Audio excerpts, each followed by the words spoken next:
জমির পর জমিতে হয়েছে গম চাষ। চোখ জুড়ানো এমন দৃশ্য হাতিয়া উপজেলার। একসময় সাথী ফসল হিসেবে হাতিয়ায় গমের আবাদ করতেন কৃষকরা। কয়েক বছর ভালো ফলন ও মূল্য পাওয়ায় বাণিজ্যিকভাবে শুরু হয়েছে গম চাষ। প্রতি 2 একর জমিতে গম চাষে খরচ হয় 20 থেকে 25 হাজার টাকা। বাড়িতে 30 গমের চাষ করতেছি।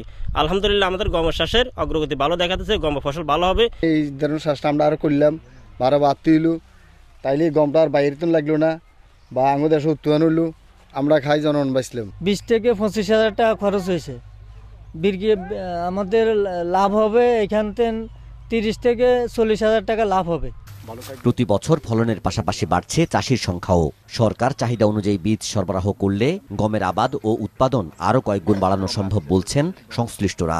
এই গমের বীজ আর সার যদি বাড়তি দেয় তাহলে আমরা আগামী ভবিষ্যৎ আরো করতে পারবো, আমার মতন আরো কৃষক হবে। সারটা এগুলা বাড়াই দিতে পারে তাহলে আমার ফসলটা আরো ভালো হবে ইনশাল্লাহ। সরকার আমাদেরকে বীজ যাই দিছে, সামনের দিকে আমাদের ফলন আরো বাড়াবে।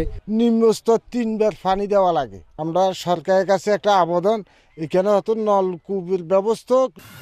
এবার গমের উৎপাদন লক্ষ্যমাত্রা ধরা হয়েছে 267 মেট্রিক টন। কৃষকদের সহায়তা দেয়া হচ্ছে বলছে কৃষি বিভাগ। বাড়িগম 33 এটা আমরা বিভিন্ন প্রকল্পের মাধ্যমে কৃষকদেরকে দিচ্ছি। কৃষক এটা গ্রহণ করতেছেন। আশা করি এবছর আমাদের ভালো ফলন হবে। আমরা টোটাল হাতিয়া উপজেলায় এই গম কৃষকের কাছে ছড়িয়ে দিব। আশা করি যে কৃষক আগ্রহ হবে এবং লাভবান হবে। চলতি মৌসুমে উপজেলায় প্রায় 100 হেক্টর জমিতে গমের আবাদ হয়েছে, যা গত বছরের তুলনায় 20 হেক্টর বেশি। নাজমুল সাদিকি, মাছরাঙ্গা নিউজ ডেস্ক।